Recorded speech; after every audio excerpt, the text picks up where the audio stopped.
Are you a small business or solo entrepreneur looking for more of a presence online?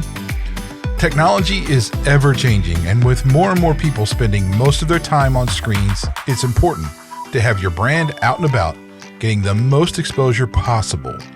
Worried about not having a big budget for website design or social media? At Edwards Managed Technology Computer Consulting, we cater to every business or solo entrepreneur's individual needs to come up with a plan that works for your product and your wallet. Interested in learning about how we can manage your online presence so that you can spend your time doing what you love to do instead? Visit www.emtcc.net to make an appointment or give us a call at 1-888-551-2770. Mention R&B Talks for 10% off your appointment. Remote and on-site options available. Sup. Sup. Sup. Sup. Sup. Sup. Sup. Sup. You know, I hate that, actually. I do too. I think it's just stupid. It's like, why would you just say sup? Sup.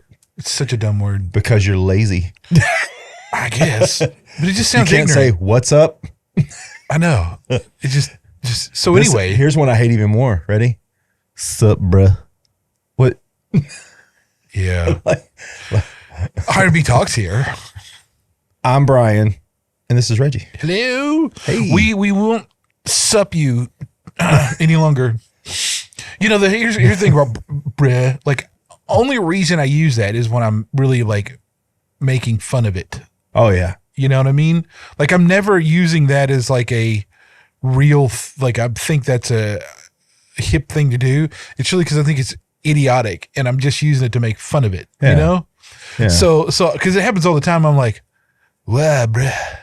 But it's like, I'm just saying that just to be an ass. It's not, Well, it's other words too. Like, I was at the grocery store the other day and I asked a guy for something and this is what he said. He goes, raw. I think he was trying to say right, but he goes, raw. And I was like, y'all right? I was like, sup, bruh. Yite. it's dude, it's idiocracy all over again, man. I'm telling you, dude. It's just that movie was such a That movie was funny. was a very much a predictor. What about people that speak in text abbreviations? Man, those people, it's so maddening. Laugh out loud. No. Do we all run around laughing out loud all the time? Not like that. Is that all the time happening? Is that something that, because everybody I know that if I send them something and they think it's funny, I get an LOL. Like That's just become the response. Yeah. It's not literal at all. Yeah. And I'm like, or is it ROFL? Yeah. Ruffle. Rolling on the floor laughing. Really? Yeah. Are you? So right now you're currently on the floor laughing. And you managed to text me ROFL. Yeah, you just said you were in Target. So That's like, right. are you getting arrested? Are people staring at you? It makes no sense, man. No, but okay, the text thing.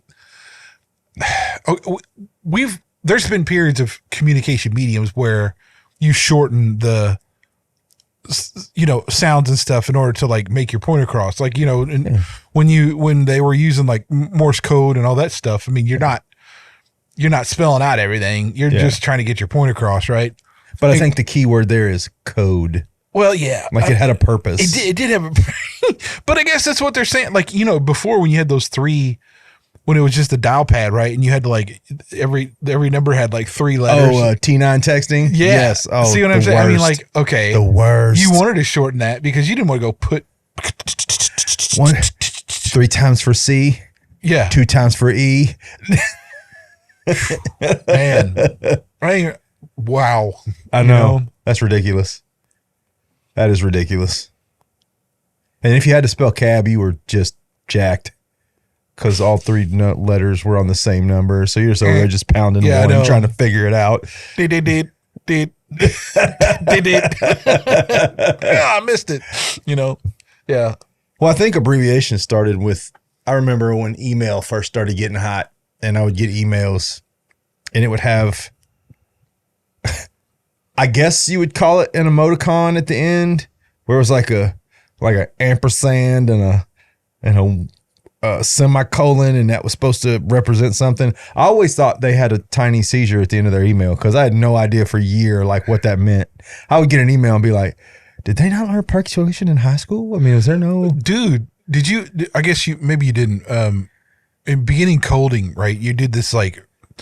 what was it? VB... No, it was a VB script. Anyway, but it's that old like 8-bit looking thing where they make a picture out of the certain. Yes, my wife told me that she used to do that when she was a kid. Yeah, it's like, dude.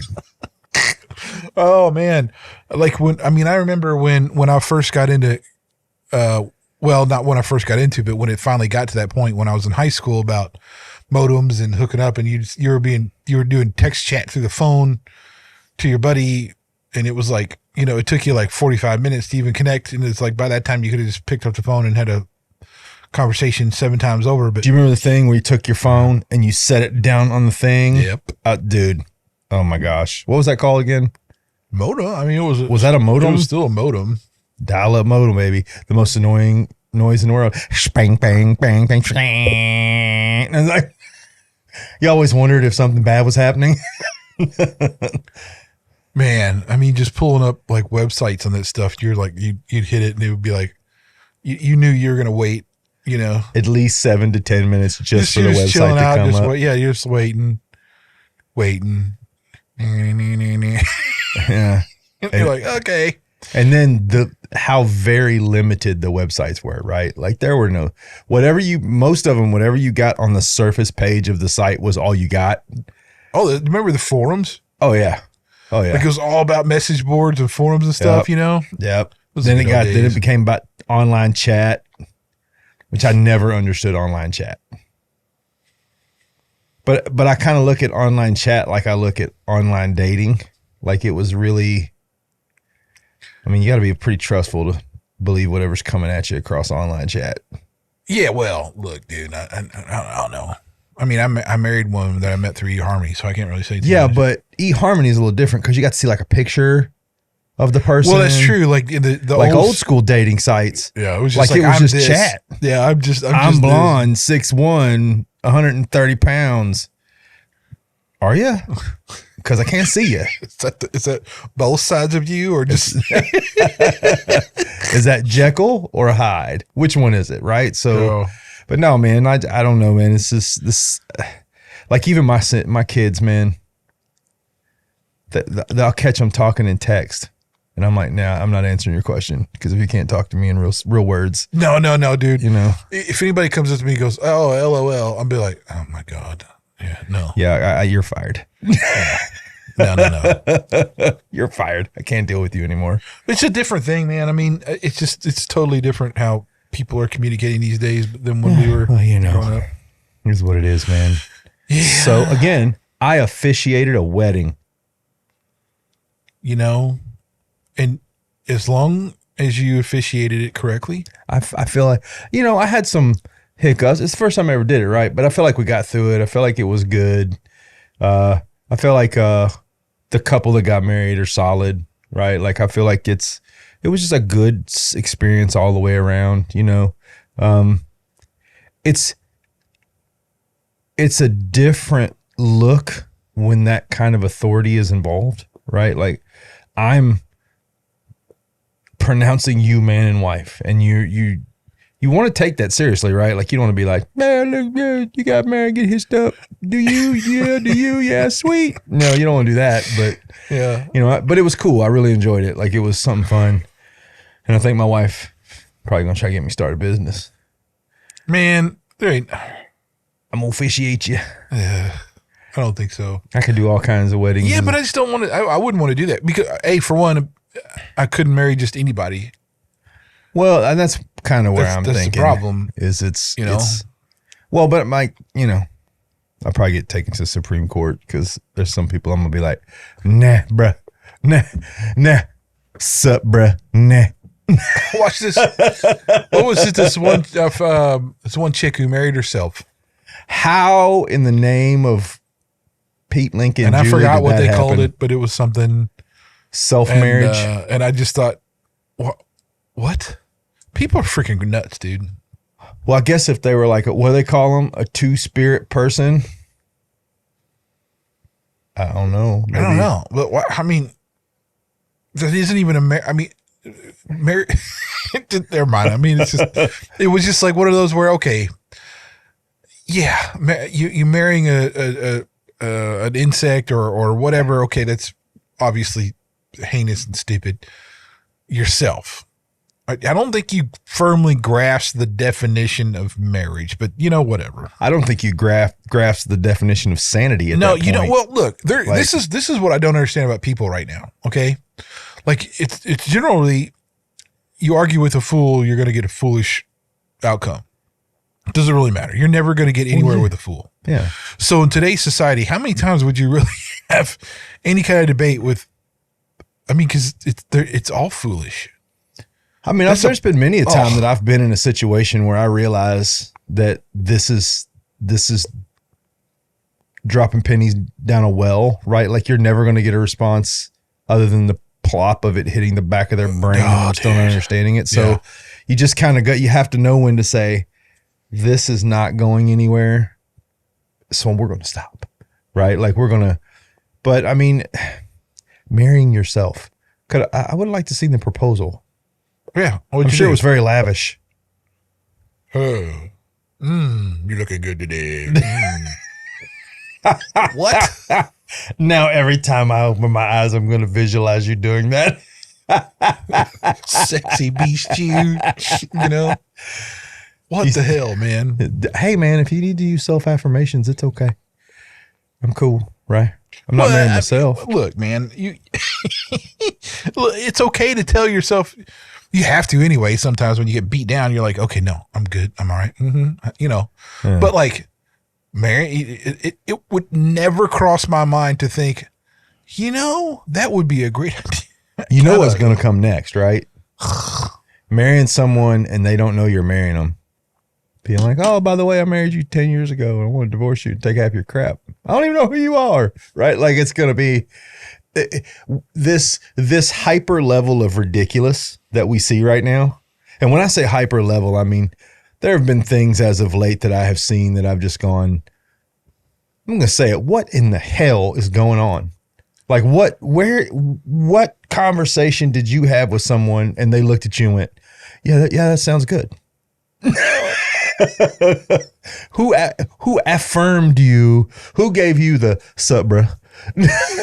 Yeah, I mean, did you clarify your position with anybody that was remotely intelligent? Were you talking about yourself in the third person so they might have thought you were talking about someone else? I'm not really sure. Like, I guess, again, if you're like a two-spirit person, maybe, I'm sorry, but that of all of the make-believe pronouns that are my favorites, two-spirit person is my favorite. What you're telling me is you're possessed by two souls and you have to ingratiate both of them. They have literally a diagnosis. That's called psycho. You're schizophrenic. Yeah. No, Reggie, that's being insensitive. They're a two-spirit person. I don't care if I'm insensitive. That's what about the ones that have like the multiple personality disorders? They have like a 38-spirit person. Is that possible? No. I didn't think so. They're crazy. I just wanted to make sure, right? They need help. There it is.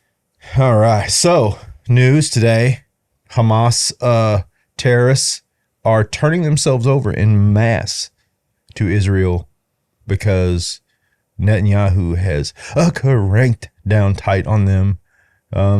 Apparently, quite a few Hamas terrorists have showed up at the Israel border with their hands up saying, yo, bro, we're good. Sup, bro? Okay. Because if you think about it this way, Hamas had this little strip. Yeah. And really the only thing between them and the rest of the world was a body of water or Israel. Yeah.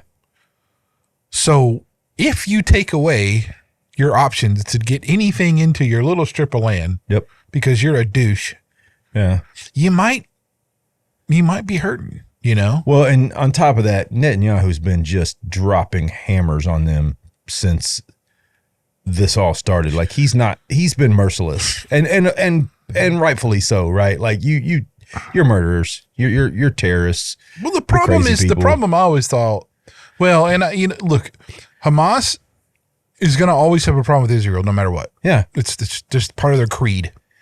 Yeah, it's like their whole identity is wrapped around their hatred of anybody else besides themselves. Yeah. So, I mean, and it's not just like we just hate you and want to never see you again. It's like, no, you can't exist. We don't want you to exist, period. So that kind of level of idiocy. I mean, come on, there's no debating that. There's no, because they've tried to have talks and everything else over the years.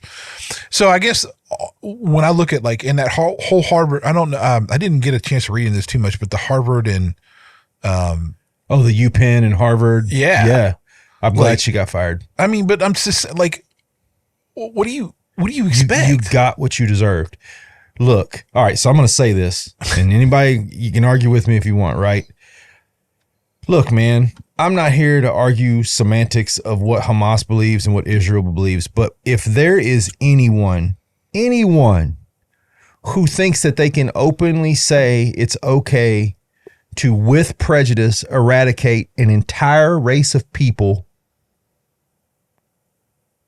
and advocate for that genocide, you're out, dude. You're out. You're out. You're on the outskirts of society, my friend, because you have lost your ever friggin' loving mind. Well, it's like this. It's like I see this a lot, where someone will say, and they're saying, "Look, I don't care, but if you don't condemn Hamas, you have no say in anything because you're allowing that whole attitude of eradication of a certain people for being different." Yeah. So there's this, I don't think I might have talked about this on here before, but there's a video particularly that was just awesome. It was like a Jewish professor was giving this seminar about things, and a Muslim woman came up and was going to ask a question and was totally disagreed with this guy, but he said, "Look, before we even start, do you condemn Hamas?" And she's like, "I can't answer that question." And he's like, he went on this little story about, I'll let you speak, but here's the deal: if you don't condemn Hamas, you're not getting a stance here. Yeah. Because he went down this little thing, and then he asked her a bunch of questions. At the very end, she finally said, "Would you condemn Hamas?" And she's like, "No." And he's like, "No, sit down. You're not having a voice here." Well, and here's my thing too. I watched that whole thing, and I watched Elise Stefanik grill those women, and I lost all respect for higher education at that point. When you allow a small, tiny percentage of people, and that's what this really is, man, is it's a very small, tiny percentage of the overall population, to be so ignorant and so belligerent and so aggregate in how they behave that you allow that behavior to intimidate you. You got to go. You're in a position of power. You were in a position to stand up and go, yes, it is wrong to advocate for genocide of an entire race. You didn't have to say, I love Jewish people. You didn't have to say, I don't like Hamas. All you had to say was, yes, it is a horrifying, broken, shattered, terrible ideology to want to commit genocide on an entire race because I don't necessarily agree with their politics. I have, and I know a bunch of Jewish people. I love them to death, man. Oh yeah, dude. Oh man. Now we're not, and actually a couple of them are what they call Messianic Jews, where they're Jews who have said to Christ early. So I've known a few of both sides, right? Yeah. And like it just boggles my mind. These people are so awesome. But so whenever, especially when I was up in the Northeast. So being up in the Northeast, like with my some of my ex's family and stuff. I mean, look, dude, there's like some Jewish people in there, and they were, a stereotypical Jewish, like what people commonly stereotype them as, but it was beautiful, dude. I mean, like, it's like, I guess what I'm saying is like, there's no cause to say because you are this, that you deserve death. I've known so many people of different things. Like, you know, like if your religion calls for that kind of thing, you really are in a piss poor religion, and it's really stupid. Well, and it's almost like I'd rather have somebody believe in nothing than have that, right? Well, okay, so this digs into what we're going to talk about today, and this digs into why I told you what I told you earlier. This is how backwards we are morally, or how broken our moral compass is. Sorry about that. We will advocate for the genocide of an entire race based on just their ethnicity, but we will not advocate for the eradication of a proven terrorist organization. People that are murderers, psychopaths, thieves. But these guys over here that are like, just leave us be. We won't advocate for them. And that's why, like what I said to you earlier, I think that culturally, and I'm going to say something, and I'm going to be very careful to say this. Right? And here's why I say that. Hamas is a culture. They've created a culture within that organization, right? And whether we agree with it or not, and I do not agree with it, as a matter of fact, I find it disgusting and revolting, their belief is that it is culturally moral to eradicate Israel, right? And then we have Israel, which is a culture which believes that they have a right to be a nation. They're God's chosen, right? So those are cultures, right? But but the reason I say that society has, I don't think society has always been amoral by any means, but I believe that society has become amoral, and here's why. We are no longer willing, and that's the majority of it, whether it's news, whatever it is, we are no longer willing to just call horrifying terrorist actions. I have seen people in our government who looked at the pictures of babies being beheaded and burnt, pregnant women being hollowed out, the horrible things that were there, and giving a amoral answer in response to seeing and knowing that. Now, some of them have not given amoral answers. Some of them have given, terrible answers. Like, I'm like, how are you representative of any group of people? Some of them have given, but society as a whole has become amoral. And the reason I say that is we don't want to recognize anything that's moral. We meaning society, not we as in you and me. We want to be,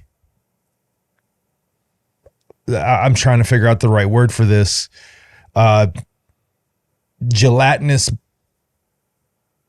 centrist, we good bet. And then we want to be able to kind of ease into where we think there's going to be less friction.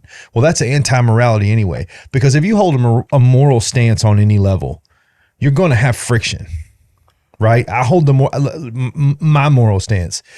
God is the Father. He is holy. He sent Christ to save me. I'm covered in his blood. And I owe my very existence to Christ. I get friction for that because I'm taking a moral stance. Regardless of what anybody says out there about what I believe, I stand in my belief, right? I'm not swayed by society. I believe what I believe. That's my culture. That's the culture I'm building in my home. That's the culture I'm wrapping myself around, right? Is the truth. But society doesn't want to be able to do that. And the reason I say that is you'll hear people say things like, well, abortion's not wrong, except in these cases. Well, no. Gray is created by people who don't want to recognize black and white. You know what I mean? Truth and false. So they make this gray area. They make this amorphous area where they can go in there and, you know, I'm gonna tweak this so it suits a little bit of everybody because I don't want to be pulled in either direction. Does that make sense? I think that's a better way of explaining what I was talking about earlier. Okay. There's a lot. That was a lot. I know, Okay. but I felt like I needed to give you a better explanation as to what we were talking about earlier. Understood. Does it make sense to you, though, in any way? Well, I understand why you're saying amoral. Yeah. Okay, I get that. I wouldn't say immoral. Okay, before I go there, let me say this. I think that a lot of this stuff in our universities are really just because they're sheltered, spoiled brats. Even the professors are what I'm talking about, too. Agreed. Yes. Not talking about the students, the professors. They've never had to deal with something like that. Like, no one's ever came to their country, has tortured them people right in front of them and stuff like that. Yeah. We don't really have that here. We've been pretty sheltered as far as that goes. Yeah, we had 9/11. We've had some bombings and stuff. But I mean, in general, though, not anything remotely as often or as severe as like something like the attacks in Israel. Yeah. Okay. So when you are that sheltered and spoiled, you really can't understand the magnitude of those type of things. Like Agreed. you just don't, it's just like you are unable to comprehend that. You can say, oh, that's bad. But like, you know, I guess what I'm saying is like, it's just a very short-sighted, very sheltered view, and that leads to a misalignment of like your compass, and that it just doesn't occur to you that there are severe ramifications, Ongoing and perpetuating Yeah. ramifications. So one of the things about the universities, and this is where a lot of people like ask the question, like, how did they even get to the point where they're at now? Well, one of those is from a lot of work that KGB did like way back in the 60s. Yeah. You know, they surmised that it was like the way they could transform and make America weaker is by affecting the institutions that educate the youth. I mean, they seriously had spies and stuff and influencing these institutions. And I mean, I'm not, this is just not me spewing out conspiracy theory. This is actually they actually did this. It's not like, this isn't even a hidden thing. I mean, we know that. So you have these ideals that come from there for one reason only, to weaken the moral compass of America. Yeah. This has been allowed to go on. And this is where I don't blame so much a political party. I blame a lot of apathy from anybody who allowed this crap to go on. Fair enough. Okay. So when I look at these things where people go on campuses or whatever, and they get this response about, you know, well, no, Palestine should be Palestine, and Israel's getting what they deserve because of this and this and this. And look, I'm not saying that Israel hasn't done some things. I mean, hell, U.S. has done awful things, but sanctioning any kind of acts like that, it doesn't matter what somebody's done or not done. Those people at that music concert that were really brutally raped and captured or whatever, you're talking about these like 20 somethings, they really deserved or they had it coming to them from that. These young girls taken and all that kind of stuff, like shot in places just screaming. And I mean, this is horrendous, dude. And you're saying that those people deserve? No, you're wrong. Oh, it's criminal. It's not just criminal. It's abhorrent. It's no, what I mean is it's criminal in my mind for them to be okay with that. For me, that's that's sociopathic almost. It's really insane. It's the same thing where, you know, people come in and like say why they have litter boxes in schools, in high schools and stuff, because it's okay for someone to come in and act like a cat. It's insane. This is freaking insane. There's no justification for that. If anything, you're kowtowing to a freaking psychological diagnosis that they need some help. Mm-hmm. And instead, you're like letting that perpetuate and get worse. Yeah. No. You know, it's the reason why you have all these people getting in trouble at school board meetings when they start reading all these books that are in there now. No. Yeah, they're getting in trouble for it because it's freaking. Ugh. It is absurd. I digress. So look, the culture itself, and when you talk about the culture, in that you're talking about a culture of a group of individuals or people or region or whatever. Society is really about a population. Mm-hmm. So you can say the culture of the society, right? So the culture we live in, and let's talk about in America, we have so many different cultures in this country. Mm-hmm. It varies by region, like a lot. You know, you go from the Northeast down to the South, down to like some of the southern tip of Florida, to like parts of Texas, to like the Arizona, Nevada. It's different everywhere. Louisiana and parts of that is different. So you have all these little pockets of culture, and I mean the culture in some of these places is pretty, what you would call like better for a society than other cultures. What is different about a lot of these is that where they base that culture from, okay? Whereas you have the Bible Belt through the southern part, including where we are, like, you know, there's a lot of Christian basis for that culture. And then you have places on the coasts where that's not the case, where it's a very secularist, scientific point to push towards culture. Now, there's good and bad in both of those scenarios, depending on who you are, because it's all, again, where we sit, there's only one culture that's acceptable, and that's the one where you're living your life like Jesus taught and how you're trying to be more like him every freaking day. You're defending the weak and upholding the truth and that kind of stuff. But there's a big portions of the country that's actually the really small minority. I know like in San Francisco, we had I forgot what the NFL linebacker or whoever, he actually left the NFL to go be a pastor at a church in San Francisco. And he's very much a traditional biblical gospel centered guy. Mm-hmm.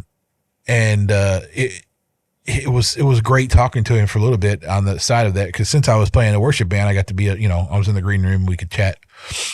Totally different thing. But let's talk about, I want to take that a little step further though too. Where can culture truly get bad and be wrong? And here's what I mean. I'll give you an example. Okay. When I had a global, what was it called? Global cultures or something like that class.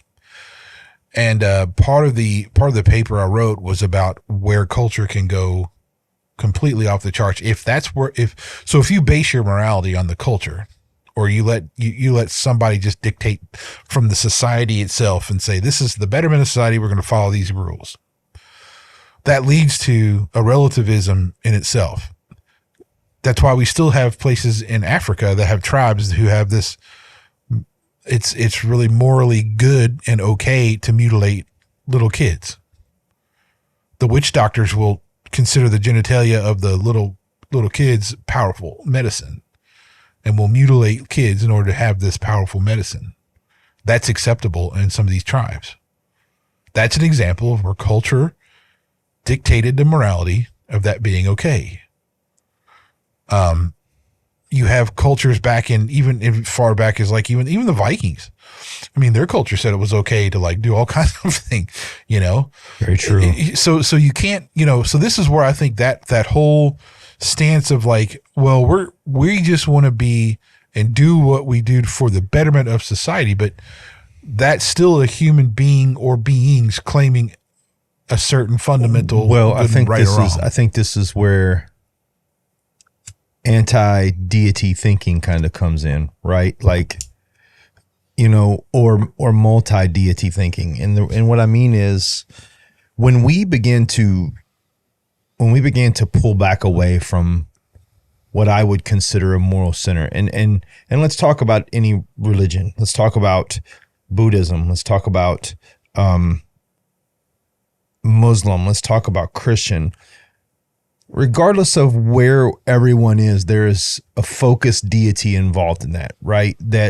Or many. Well, here's my problem. I think a good example of this is when you look back at Rome, when it was at its peak, right?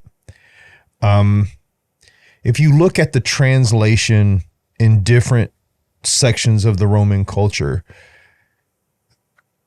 they were pretty much moving the deity around to fit the behavior that they wanted, right? There was a whole lot of ill-gotten behavior going on in the Roman Empire. They were sleeping with little boys, and it was just awful. But they would kind of juxtapose the God they needed to justify what they were doing at that point, right? So when you get into this multiple deity or this absence of deity, right? Like, you begin to maneuver yourself into a place where you can justify not having a moral center. Do what you want. But here's the thing. It's not necessarily do what you want. And here's why I say that. The atheists,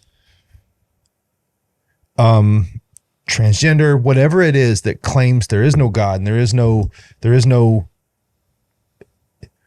are still looking for someone to follow. So that's why they go to Instagram. Their deity is whoever's saying what they want to hear on Instagram, right? So that's where the danger comes in, right? Like, even if you're denying Christ, denying Buddha, denying Muhammad, whatever it is, you're built to serve a deity. We are all built to serve. I believe that wholeheartedly. Every man is built to serve. Every person is built by God and built to serve. When you deny that, you will go find it somewhere else. So that's where you have these people that's where I think what you're talking about, it's all of a sudden, well, I'm not going to follow the deity, whether you consider it too hard or you don't agree with them or whatever your reason is. But Bob over there, man, Bob's passionate. Bob's saying a whole lot of stuff that doesn't make a whole lot of sense and seems kind of extreme, but Bob really seems to be excited. So I'm going to subscribe or like or, thumbs up Bob. You're still following someone. You're just not following the right someone. Does that make sense? Yeah. Okay, but to that point, let me just say this. There's been many atheists I would have rather hang out with than some Christians I know. Okay? I'll say that. Okay. I can see that. I can see where that's at. Because I mean, the hard part about Christianity is that it's really not a religion at all. Yeah. And that some people take that way too far in the realms of like, can't do this, can't do that, can't do this, can't do that, can't do this, can't do that. Or choose to berate people over it. Or just don't follow it at all. And it's like this huge hypocritical mess. Yeah. There is some intelligent people who are atheists. I don't mind hanging out with them even, because a lot of times they speak intelligently. They have this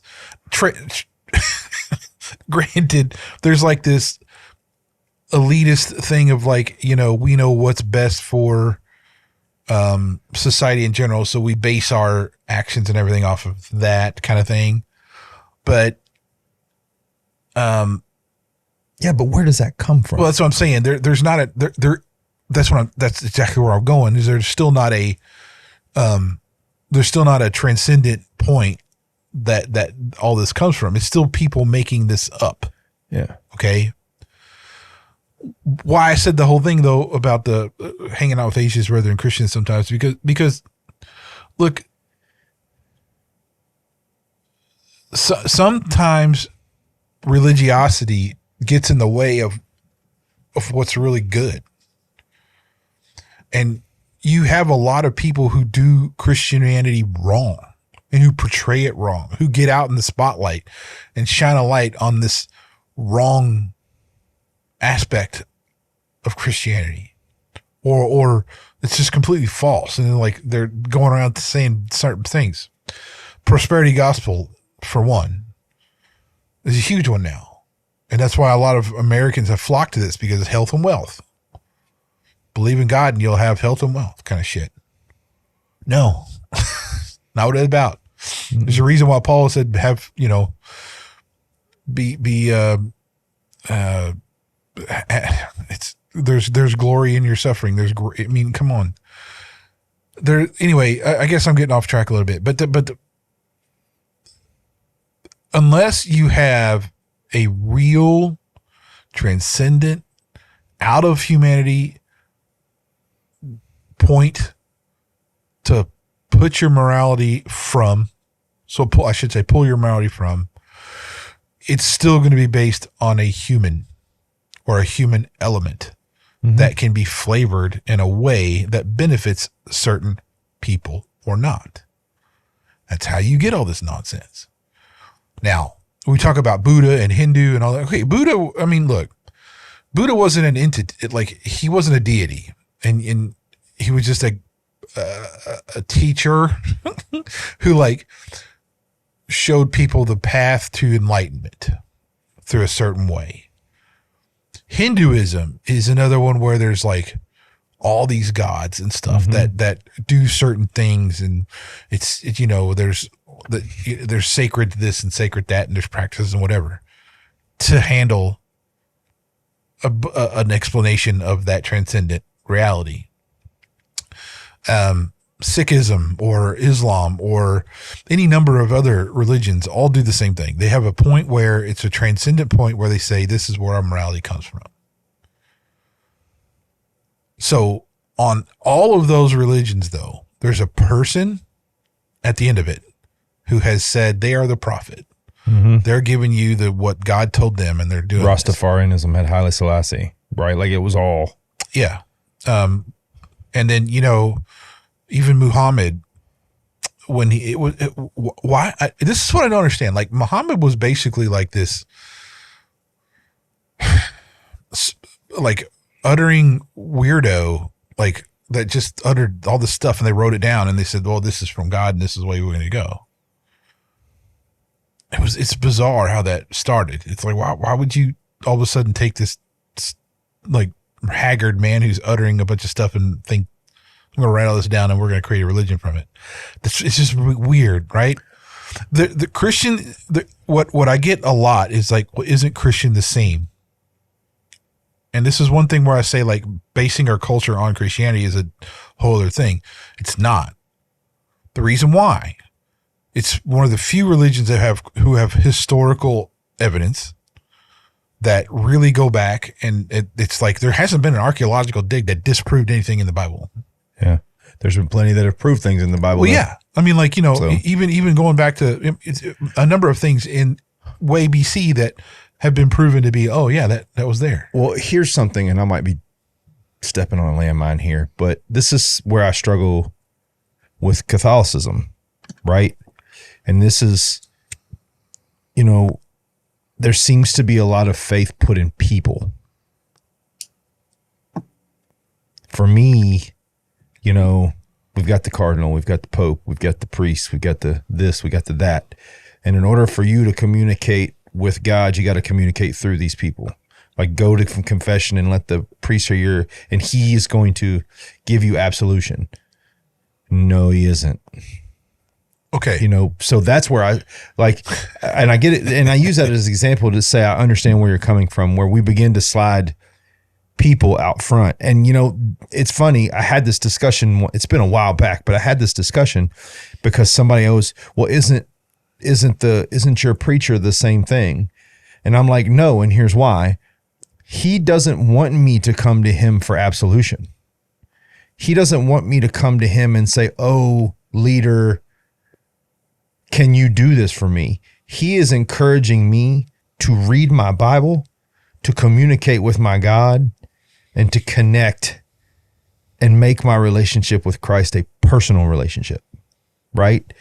Whereas in other religions, you're leading me to a guy who claims that he's got the answers.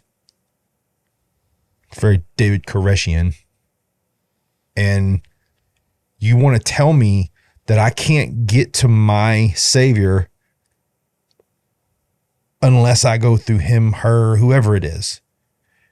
And that I completely, you're making a really solid point. I really, really appreciate what you just said. Well, here's the deal about, let me say this about the Catholic Church. So I know this is veering a little bit off of where we're going, but this is important. Everyone started, the Christian church in general started as Catholic meaning believer. So it's one thing. What happened though, was you had a church, the Catholic Church came up and started, and once you had Rome become a Christian thing, that was it. That really took over. Now you had the emperors and the like Constantine and stuff now have the church being at a high level in the scheme of leadership. Mm-hmm. So that propelled the church into an entity of itself and became like its own power struggle in there. And so then anybody can, I know this would take hours and hours to go through like what happened, but let's just say that the Catholic Church is not that we know. Okay, let me say this. The Catholic Church we know today is not the New Testament church. It's drastically different than how, for sure. When in Acts that was, you read in Acts how the church began, that is not set up the same. I mean, there's a whole lot of stuff that they do that's ritualistic, that is talking about how the priests and stuff have to be and everything else. That is not how the New Testament lays out or how Jesus taught people to be. It's not all bad. That's not what I don't want to say that either, but without getting into like a whole thing, but there, why does there this let's talk about the Vatican. The Vatican sits, they have its own country basically in the middle of I don't know, it's just, it has its own law within itself, right? Mm-hmm. Like once you cross the border into the Vatican, you are now in a different rule set, a law that is theirs. Right? The Pope is supposed to be the voice of God kind of thing, like a prophetic type of thing. And I mean, no, that's not, we don't need that today. Mm-hmm. I mean, that is not, that's not in the canonical text. Okay. It's exactly what you said. You have to have a relationship with Jesus, but I mean, it's just like, there's a whole lot to that Catholic thing that I find disturbing. And I'm not saying Catholics in general are bad. I'm not either. No. That's not the point. It's just like, it's not about a particular organization or whatever. That's not what Christianity is supposed to be about. There's a lot of Catholics though that have like real gospel centered, thinking and everything else that is completely cool. Yeah. But I've always had a problem with the Eucharist, what they call that, which is where they claim that when you take confession, the bread actually becomes Jesus' body, the wine actually becomes his blood. So you're actually like eating flesh and drinking blood type of stuff of his. I've always had a problem with that. Cannibalism is nowhere in the Bible. There's like, it's pretty much forbade. Like, why would you're not going to do that? Well, for me, for the thing that bugs me about it is, all right, so Christ was sacrificed by God. We were covered in his blood. And why were we covered in his blood? Because God can't look upon sin. So for him to see us, he sees his son when he looks at us, once we accept our salvation. Well, if there are men in the world that can speak, act, and perform as Christ would perform, doesn't that annul the fact that he was sacrificed? Yep. And That completely negates. It completely negates the sacrifice of Christ. And I don't understand, and here's the thing. I've never had sat down and talked with a Catholic that could explain it to me. It's very shrouded almost when they speak about it. And I want to understand, I'm always the guy that I want to hear what you have to say, but when you're not giving me, you're like, well, I mean, I've heard several different reasons, none of them that made a whole lot of sense, but, and I know plenty of Catholic people that are just beautiful, wonderful people. I do. Absolutely no issue with those people or what they, who they are, but I don't understand. Like I can't, and no matter how much I study, I can read plenty about Catholic history. Yeah. But no matter what I study, I can't get or understand where we came to that point where it was, but I know this is a giant rabbit trail. I know, but I was just thinking about that today. So, but here, talk about culture though. Yeah. There's even different cultures in the Catholic Church, the organization of the Catholic Church. For sure. Well, let's talk about the Roman Catholic Church. That's the Pope and everything else. I mean, you have all these sects who do these different things, who have their own, this is their rule book. This is their, it's fascinating how much difference there are in all these different sects of monks and nuns, and how one will do this, one will do this. It's really, it's interesting by far, but there's still a culture there that is inspired by the Catholic Church itself. Yeah. So, there you have, just bringing us back to the culture point, there you have an organization who's defining the culture of these different things by certain things that they're saying is from God through the church. So, now let's see, getting back to this. So when I talk about culture, so if you look around and say why was part of the reason why America has been so successful is because of its influence from Christianity. Now, a lot of people argue this, and you hear this all the time, but you can't, that whole separation of church and state bothers me more. It's so funny. It was from a letter from Thomas Jefferson, but he never said exclude religious ideas from the government. He never said that. He just, matter of fact, 80% of the founding fathers were a Christian of some sort. Mm-hmm. They're not going to and have laws and stuff that don't reflect that particular viewpoint. That's not how it works. Well, the founding of our country was pretty much based on the escape from religious persecution, right? So here's a question, Reggie. I have a question. Question, sir. Question to the professor. That's your name is the professor. Okay, so you're saying that culture and society are in some ways one and the same, as far as where I was talking about one being amoral, one being, depending on your culture, where your morality lies. Okay. Do you think that one can have a profound effect on the direction of the other? So an example would be, I've seen a lot, and it's been really sad to me as I've seen this. I've seen a lot of Christians who, through these last few, I say 2 years, break away and leave the church, mm-hmm. and go join the world. Now, why do I personally believe that? I'll tell you why I personally believe that. It's really easy to believe that everything's just okay and nothing's bad. That's the easiest thing in the world to do. I'm just going to throw my hands up. Everybody do what they want. You're cool. Do you want to be a woman? Be a woman, even though you're not a woman. Be a man, even though you're not a man. Be a man.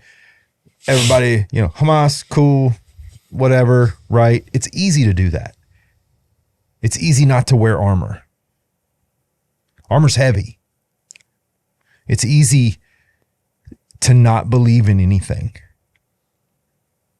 But the hardest thing in the world is to ingrain something into you and stand for it and defend it and get behind it and say, I believe this, I support this. And even when I'm heading downwind, right? Like the wind's in my face and I'm getting battered, I'm going to stand my ground. Think about the greatest people in history, Reggie. They stood for something. Now they may not have been right. They may have been wrong, but they still stood for something. But do you believe that one can have a direct effect on the other going either way? Like can a small culture of people affect society, or can society destroy a small culture of people by drawing it into apathy? Both. I mean, you can have a small number of people, because of the way their culture has become successful in some way, that other people in the society turn around and look at, go, how did you do that? And all of a sudden you're influencing a larger group of people. By the same token, you can have a societal sway into a smaller culture, where that smaller culture just lets go of their own and takes up what the societal norm is. So, and I'll say this, when you talked about it being offensive or whatever, putting on I always think about Ephesians 6 about put on the full armor of God. One thing that has been effective from this whatever goes, it's okay, love is love, happiness is everything kind of thinking, is they attack rigorously anybody who has a different or a view that says that that's wrong. And they've done this over the years. We know that. I mean, like, this goes, it was particularly when I'm talking about like what was hot and heavy in my lifetime was the gay marriage discussions. If you said you were not for gay marriage, you were rigorously attacked by those who were for it. Like, wasn't even, just chewed up, tried to be. Because, you had social media coming up at that point. You had a lot of things, and it was like, if you said something, you were going to get trounced on. Yep. And you really had to be firm in your conviction. You had to be convicted, of what you believe to keep your head up. Otherwise, you were going to get trounced on. Well, they've done that pretty much every point in that discussion. One thing that was said when this was all going down was that this is a slippery slope. You start here, it's going to keep going. What has happened? It has kept going. Yep. There's been nothing but proof that people who had my sensibilities like yours were right. That it just keeps going, and it keeps getting more ridiculous, more immoral, every chance it gets. Yeah. And it's up to people to really pull up their pants, cinch up their belt, and just say the truth. This is wrong. Well, and I think another aspect of this is, I think we've gone beyond societal ignorance at this point, right? Like,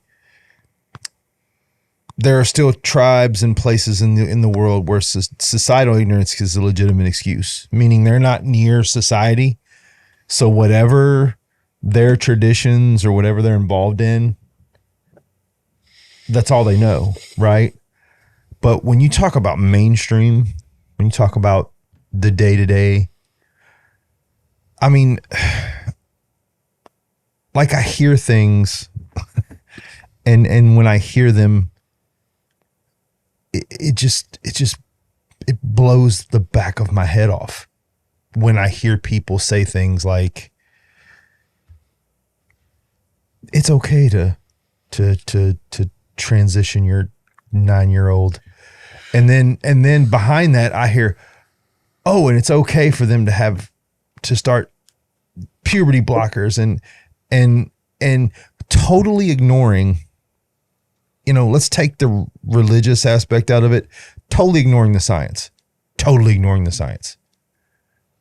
Puberty blockers are not reversible in every way. They have a lasting effect. But all of these things, and now you have these detransitioners that are coming out. Chloe Cole, man, she's very supported, but she's also getting crucified because she just came out and said, I made a mistake. My parents weren't on their game, and they listened to this quack doctor and allowed him to do this to me.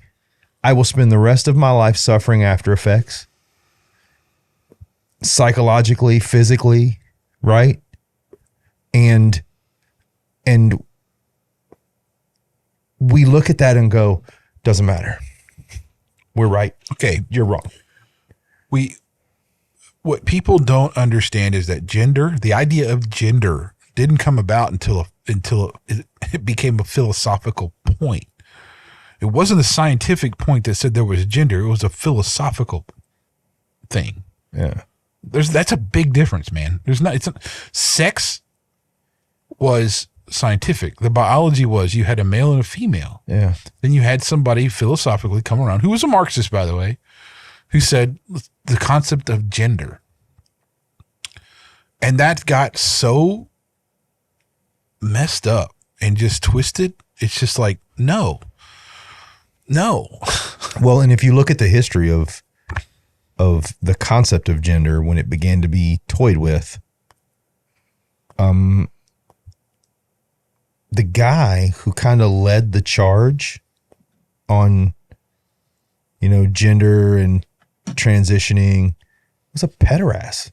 And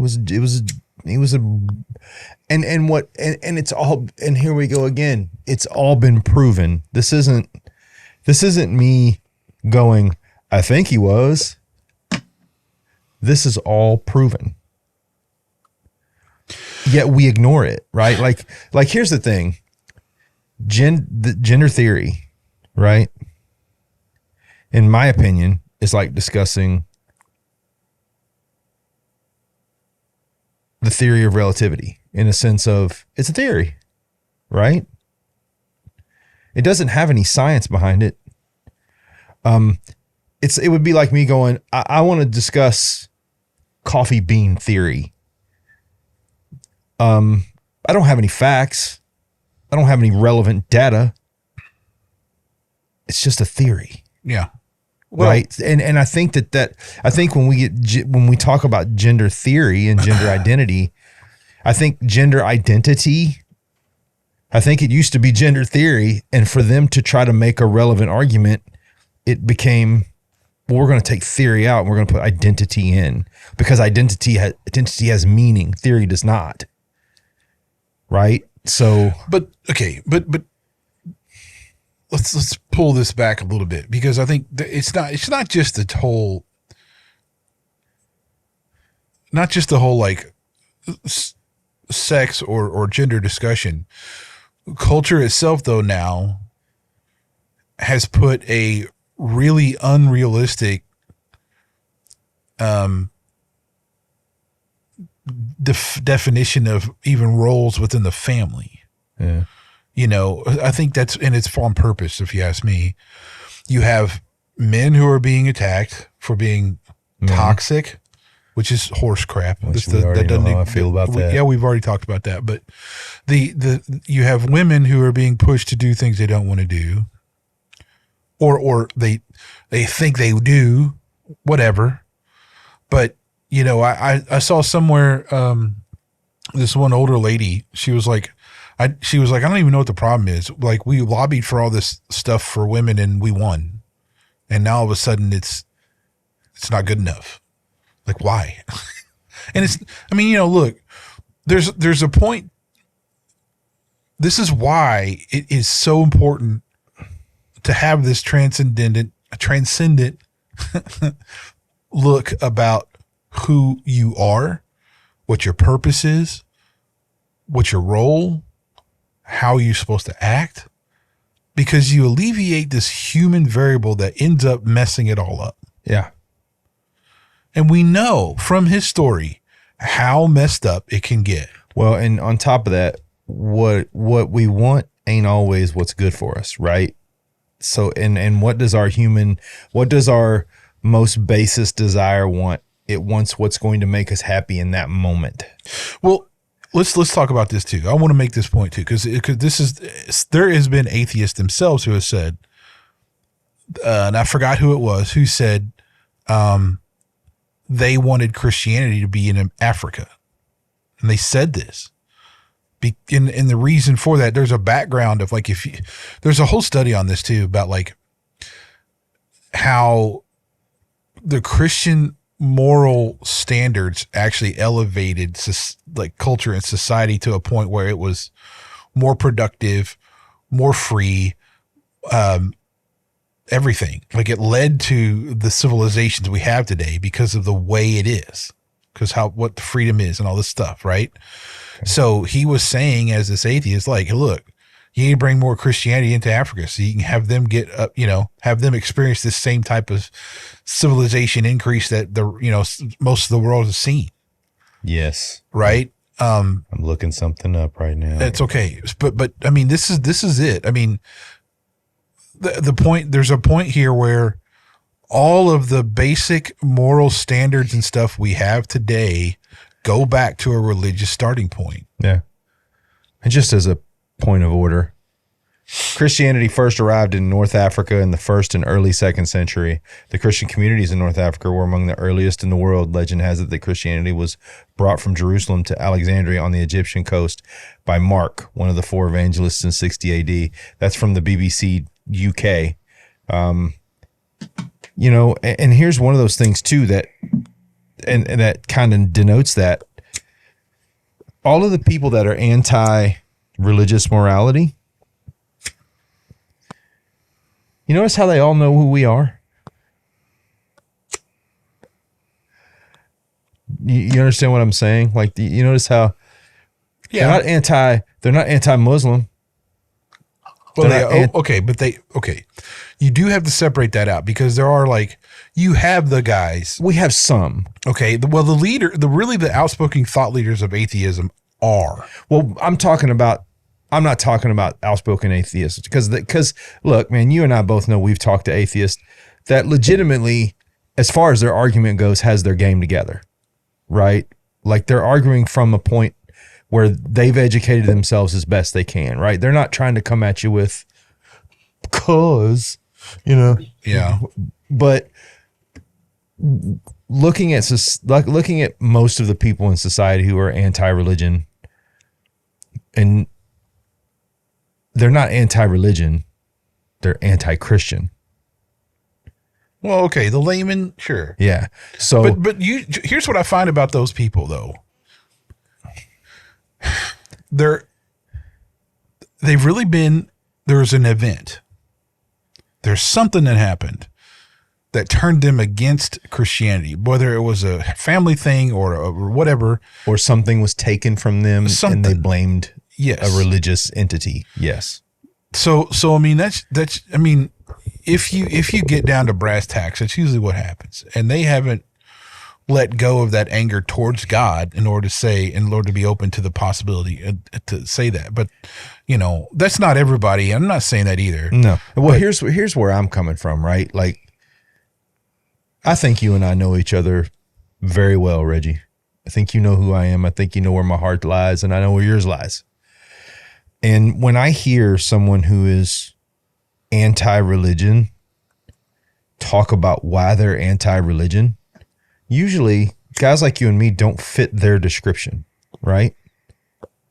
I ain't hitting anybody with a Bible. I ain't out here trying to tell you don't live that way. I'm out here just saying, man, I know a better way, right? You and I both have friends that are not Christians. Yep. That are good people and that we consider friends. And they're clear on who we are and we're clear on who they are. And, we're always there for them and we'll be there for them. And I'm trying to figure out where in this stretch of society, and maybe you can give me clarity on this because you're very well versed in Christian history. Where did that become the overarching image of what we are, right? Because I have a lot of people that I know, because of what I believe, probably have a pretty negative thought pattern about me as an individual without knowing anything about me, right? So where did that culturally and societally come from? That's a recent phenomenon, though. So that's not been something that's been like historically. Well, I mean, because historically, if you go back far, we were persecuted for being that way. Yeah. Well, it wasn't a matter of like demonizing whatever they did. They were killing us. Yeah, but right now, where did the demonization of I think this I think this really goes back, and this is just me talking. I don't really. The new or this century Christian church history is really not something that it's been written about, but it's nothing I've like taken the time to study. But from my what I'll say is in my lifetime, where I've seen this really come about is when you had two events: gay marriage, and you had the priests that were molesting kids. Okay. I think both of those events propelled Christianity into a different ideal that I think have just been escalated since then, you know. And I think a lot of it has to do with like because Christianity isn't really like there's so much different people. There's so many ways people actually. Like they'll say they're Christian, but they're not that really, or, you know, that just holier than thou guy, or that redneck who just yells at stuff because he's, you know, whatever. So you have that kind of thing that's influenced stuff. And you had social media that propelled all of that. Because in general, I think you'll find that while there's not a lot of keyboard warrior Christian people. Yeah, there's not. Right? You don't see that many of those guys who are like spend most of their time online typing away, fighting injustices and stuff from a Christian perspective. Because it's really not. It's dominated by the secular side of that coin, or something like that. I mean, it really is. And now you can say that that's probably from a result of these platforms being owned and administered by the secularist side of the coin. Like, you know, there's not a major, I shouldn't say not, but, you know, as far as I know, the major technological social media platforms and such are, you know, they're owned and operated by those who have a secularist worldview. So, you know, even Google's not anywhere close to a Christian organization or anything like that, right? So I think from those couple events through social media and stuff, I mean, that's just where that's why it's been propelled that way. The more you have people who actually take a stand and say this is wrong and call you out on your crap, you know, you feel lesser and lesser secure in how you feel. But the more people you got out there clicking buttons and stuff and saying how good this stuff is and how wrong that is, and it's going to make those people who have that side of the view feel better about it, right? Yeah. So, and that's just from my take on kind of how all that stuff has been propelled as such. And really, I think you can look at social media, how it's affected culture. Has it been good? You know, I live two different. That's so hard to answer, honestly. I mean, how do we? You know, there's so many. I'd say there's so many good things that have come from having social media, right? Like, you know, being able to connect to loved ones who are far away, things like that. But I do think there is a dopamine-driven chemical dependence on social media, Instagram, Twitter, TikTok, Facebook, whatever it is, right? There's a dopamine-driven addiction where people And I call it an addiction because it's the behavior pattern, right? I mean, how many people do you know that have posted something and look every 2 minutes to see if someone's responded? And when you ask them why, they don't really know why. They'll give you some kind of pat answer. Yeah. But there, you know, I think like anything else, and people all the time go, well, you know, only drug addicts and alcoholics can be addicted. Absolutely wrong. You can be addicted to gambling. You can be addicted to driving fast. You can be anything that causes your body to release dopamine to give you a rush. You can become addicted to. Sure. Right.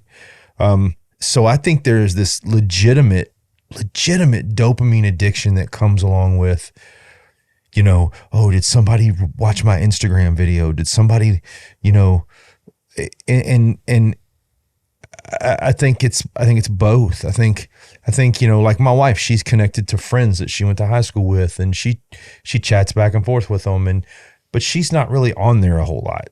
Right. Me, I use it for my business a little bit, and, you know, our page, you know, outside of that, I don't really care. But I do know a lot of people who, man, they just compulsively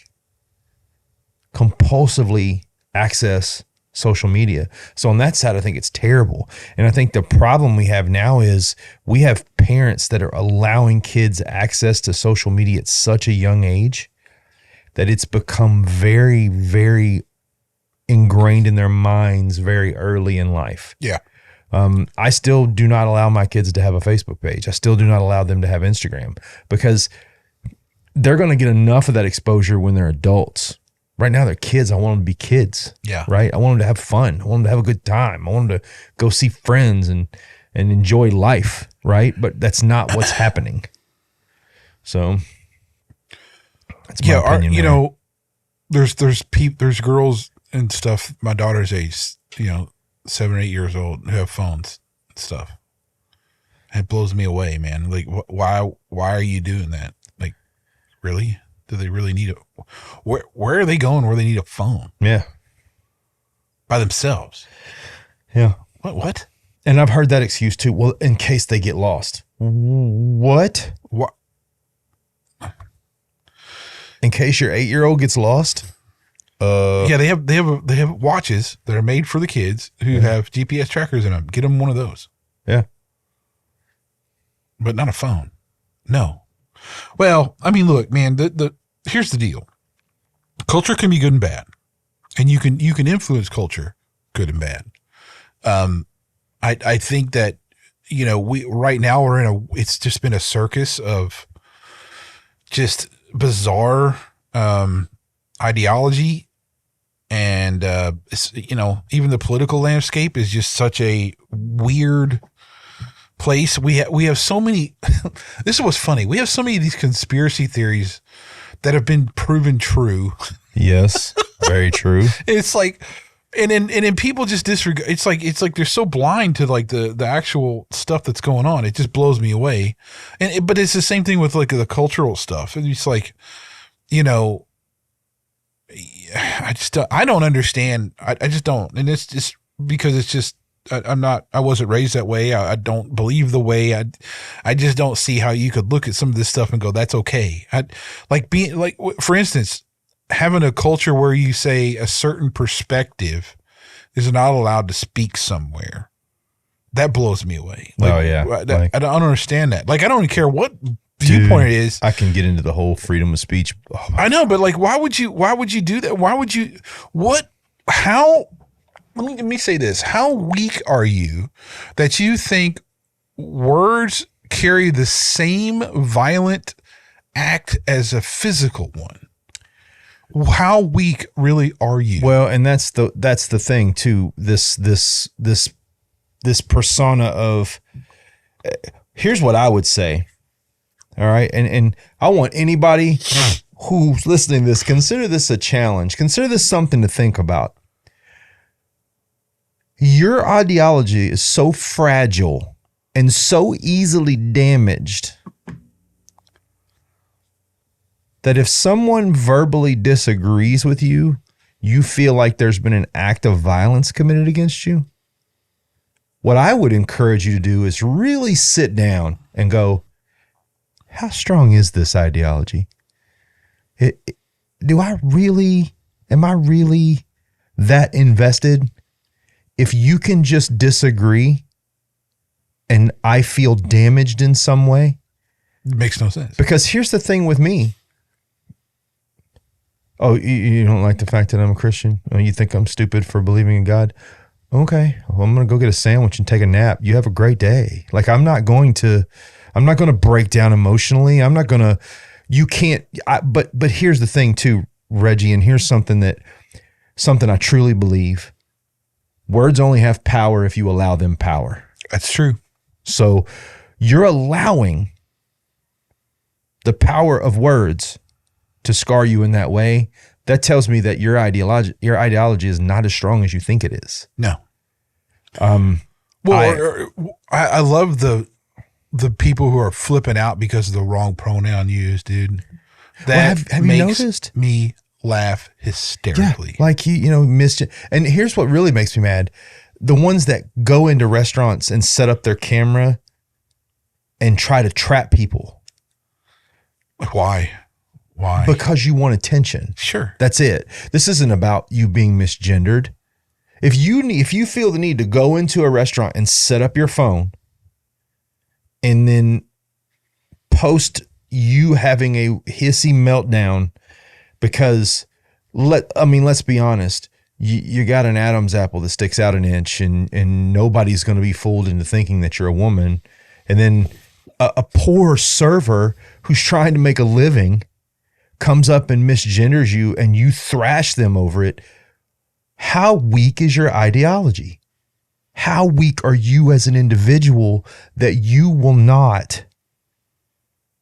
You chose the ideology. We didn't choose it for you. Because it's a psychosis. I know. But that's the thing.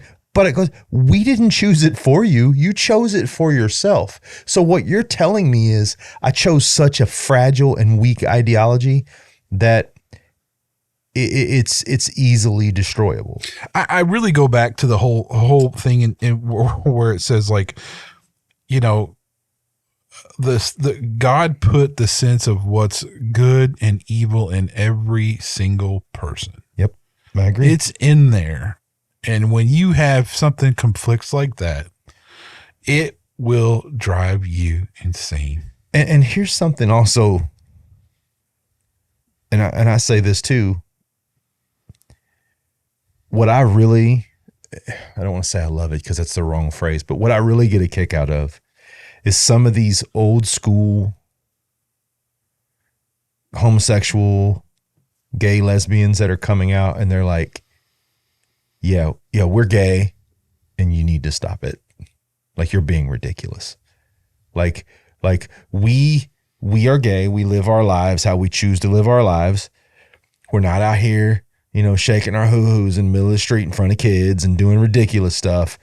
You are embarrassing the people that fought for our rights for all those years by acting the way when your own people are calling you out and saying, hey, dude, no. Well, look, but do you see what I'm saying? Like that, I feel like, and I say this, and I say this very carefully. I feel like we're getting, when you first flush the toilet and everything's swirling at the edge, you're like, is that ever going to go down? I think we're halfway down and it's almost gone, right? Like, there's no more water left in the toilet. But that's not, look, it's not like there's all hope is lost either. I mean, let me just say that, man. I mean, you have a lot of people who have their head on straight. I mean, there's so many people. It's just, I don't know if this is like a phase or if it's some kind of, I don't know. Until we see these, until we get these institutions and stuff brought, like, where there's more of a critical thinking methodology behind it. Yeah. I don't know. Maybe we're stuck where we are. Well, I don't even think it's about critical thinking. I think it's just until we can get these institutions back to the point where they welcome the entire spectrum of speech, thought, background, all those things, and you can talk about them freely without having, bricks thrown through the window of your car and being run off campus. I think that's That's the missing link, right? Well, I'll tell you, I'll say this, man. When I was watching this Christopher Hitchens and John Lennox debate, it was 6 years ago because Hitchens died. I don't remember what he did. He died a while ago, right? But even they were like talking about like one of the questions was like, what to Christopher Hitchens from the crowd was like, what do you do if you're in an institution and your viewpoints or something change and then it's conflict with the institution? What do you do, kind of thing? That's a poor paraphrase of what the question was, but both John Lennox and Christopher Hitchens said institutions should be a place where should be a place where different viewpoints, different ideologies are welcome. Yeah, absolutely. I mean, you should never feel like at that level, like especially if you're talking like a college, at that level, that should be what propels new thought, new discovery. Because that's what has throughout history. So have things slowed down with as far as like philosophical thought and scientific discovery? Yeah. Why? Because we're excluding ideologies and beliefs and ways of thinking in these institutions. Yeah. Which, I mean, again, look, you can be whatever you want to be. It's the beauty of living in America. That freedom is yours. But there's a point where wrong is wrong. And I think what we're seeing with this whole UPenn Harvard thing is they're starting to discover that they're way over the line, right? Like you've gone from being at the line and wanting to combat ideologies to being way, way over the line. And now and then this UPenn president who got tossed, what did you expect? When you were asked a direct question, does calling for the genocide of Jews violate your bullying and harassment policy on your campus, and you cannot answer that question directly? How far have you fallen? Yeah. I mean, right? It's absurd. But I mean, because they're hidden behind that institutional firewall that they think they are. And they just found out that they don't get to be hidden behind it as safely as they thought. No, well, they shouldn't. And I just feel like, my great grandfather used to say, this country is rotting morally. He used to say that. This country is rotting morally. I don't know if I believe that any more now than I believed it then, but I can certainly say that morally, this country is taking a beating. Man. Well, look, I guess the point is there is a unique way to look at the culture and to affect culture. And that's through the lens of a Christian worldview. Yeah. It is unique. It's not the same as the other religions. It doesn't have the same historicity as the other religions. The whatever other big words you want to throw in there. But I'm just saying it is unique. It has affected our civilization as a whole to the positive effect over the last hundreds and hundreds of years. So it's brought civility to the places where there wasn't civility. It's really propelled the institutions we have today to where they are. Almost everything we have as far as medicine and education has come from that perspective. It's not been from anything else. It's been from a Christian or a Catholic or whatever kind of persuasion. That's what's propelled everything to where we are now. You cannot suddenly decide, well, now that we're here, we're just going to throw it away. That is not going to work. Yeah. So, there's a reason why, because there's a transcendent point to validate the morality that we use each and every day.